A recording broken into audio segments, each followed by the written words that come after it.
আসসালামু আলাইকুম everyone. Welcome জানাচ্ছি সোহানাস কিচেনে আরও একটি অনেক বেশি মজাদার রেসিপি দেখার জন্য। আজ শেয়ার করব চিংড়ি শুটকি দিয়ে বালাচাও রেসিপি। দেখতে যেমন আকর্ষণীয়, খেতেও অনেক বেশি মজাদার এই রেসিপিটি একবার বানিয়ে অনেক দিন খাওয়া যায়। আশা করছি আপনাদের কাছে ভালো লাগবে। তো চলুন কথা না বাড়িয়ে রেসিপিটি শুরু করে দিই। তো আমি এখানে 1.5 কাপের মতো চিংড়ি শুটকি নিয়েছি। এটাকে খুব ভালোভাবে পরিষ্কার করে নিয়েছি। এবার গরম পানি দিয়ে এই চিংড়িগুলোকে খুব ভালোভাবে ধুয়ে নিব। তো ভিউয়ার্স, ধোয়া হয়ে গেছে। ধোয়ার পরে আমি একটা স্ট্রেনারে এভাবে রেখে দিয়েছি যেন এক্সট্রা পানিগুলো ঝরে যায়। তো এটা করা কিন্তু খুবই জরুরি, তা না হলে চিংড়িটা ভাজার সময় এটা ক্রিস্পি হবে না। এই তো এবার আমরা চলে এসেছি চুলার প্রিপারেশনে। তো এখানে কড়াইয়ে পর্যাপ্ত তেল গরম করে নিয়েছি, দিয়ে দিলাম 6টা শুকনো মরিচ। এটাকে এবার হালকা আঁচে আমি মচমচে করে ভেজে নিলাম। তো ভাজা হয়ে গেছে, শুকনো মরিচগুলো আমি উঠিয়ে নিচ্ছি। উঠিয়ে এটাকে একটু ঠান্ডা করে গুঁড়ো করে নেব।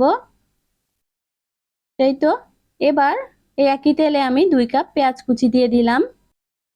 পেঁয়াজগুলোকে আমি বেরেস্তা করে নেব। তো ভিউয়ার্স, একটু ধৈর্য ধরে পেঁয়াজটাকে বেরেস্তা করতে হবে। চুলার আঁচটা কিন্তু বাড়িয়ে বেরেস্তা করা যাবে না, তাহলে এটা পুড়ে যাবে আর তেতো হয়ে যাবে, তাহলে কিন্তু আমাদের রেসিপিটা একদমই ভালো লাগবে না। তো এই তো হয়ে গেছে, আমি গোল্ডেন কালার করে এভাবে পেঁয়াজটা বেরেস্তা করে নিয়েছি। তো এবার চুলাটা কিন্তু বন্ধ করে দিলাম। বন্ধ করে এটাকে তেল থেকে উঠিয়ে নিচ্ছি। তো ভিউয়ার্স, আমি আগেই বলেছি বেরেস্তা করার সময় একটু ধৈর্য ধরে করতে হবে, তা না হলে এটা পুড়ে গেলে রেসিপিটা কিন্তু খেতে ভালো লাগবে না। এটা একটা কিচেন টিস্যুর উপর উঠিয়ে নিচ্ছি যেন এক্সট্রা তেলগুলো ঝরে যায়। আর একই তেলে আমি দিয়ে দিলাম আধা কাপ পরিমাণ রসুন কুচি। তো রসুনটাকে আমি একটু চিপসের মতো করে কেটে নিয়েছি। তো আমি এখানে বড় রসুনটা ব্যবহার করেছি, আপনার ইচ্ছা করলে ছোটটাও ব্যবহার করতে পারেন।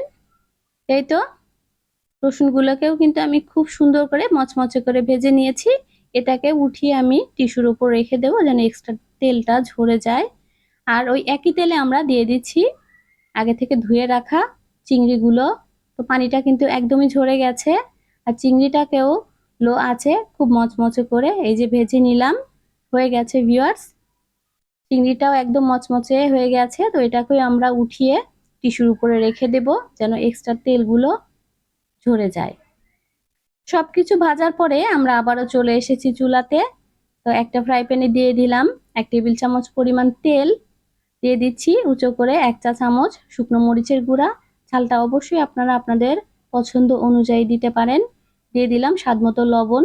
তো চুলার আঁচটাকে একদম লো করে এটাকে একটু ভেজে নিচ্ছি। এই তো ভিউয়ার্স, ভাজা হয়ে গেছে। তো চুলার আঁচটা কিন্তু বাড়ানো যাবে না, তাহলে মরিচটা পুড়ে যাবে। দিয়ে দিলাম ভেজে রাখা চিংড়িটা। এবার মশলার সাথে একটু মিশিয়ে নিচ্ছি। এই তো মিশানো হয়ে গেছে। এখন আমরা এর মধ্যে দিয়ে দিব আগে থেকে ভেজে রাখা রসুন। দিয়ে দিচ্ছি পেঁয়াজ বেরেস্তা। আর এই কাজগুলো কিন্তু একটু দ্রুত হাতে করতে হবে, তা না হলে এটা নরম হয়ে যেতে পারে। আর চুলার আঁচটা কিন্তু একদম লোতে রেখে এগুলো মিশিয়ে নিচ্ছি।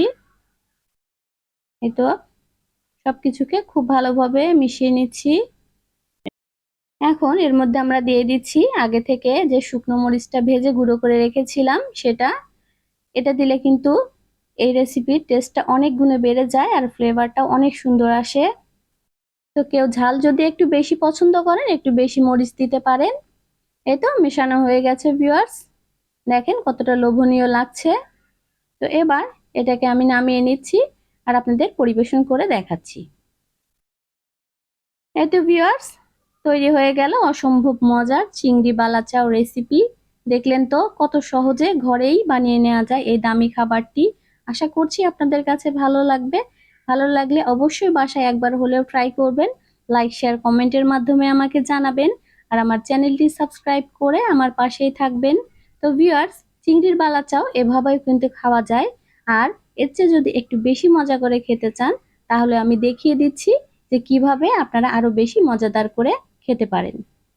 তো আমি এবার এটাকে একটু পেঁয়াজ আর ধনিয়া পাতা দিয়ে মেখে নেব। তো কিভাবে মাখি আপনাদের একটু দেখিয়ে দিচ্ছি। এখানে একটা মিক্সিং বোলে আমি কিছু পেঁয়াজ কুচি, একটু ধনিয়া পাতা কুচি আর সামান্য একটু লবণ দিয়ে দিলাম। এবার এগুলোকে হাতের সাহায্যে একটু মেখে নিচ্ছি।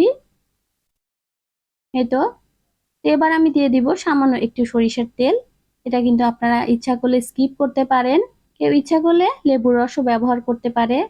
তো সরিষার তেল দিয়ে আমি এটাকে খুব ভালোভাবে মেখে নিয়েছি। এবার দিয়ে দিচ্ছি আগে থেকে বানিয়ে রাখা আমাদের বালা চাউ। এই তো। এবার পেঁয়াজের সাথে এটাকে আমরা মেখে নেব। দেখেন মাখা হয়ে গেছে। তো ভিউয়ার্স, দেখতে কতটা লোভনীয় লাগছে। আশা করছি আপনাদের কাছে খুবই ভালো লাগবে। তো ভালো লাগলে অবশ্যই বাসায় ট্রাই করবেন। আল্লাহ হাফেজ। আসসালামু আলাইকুম।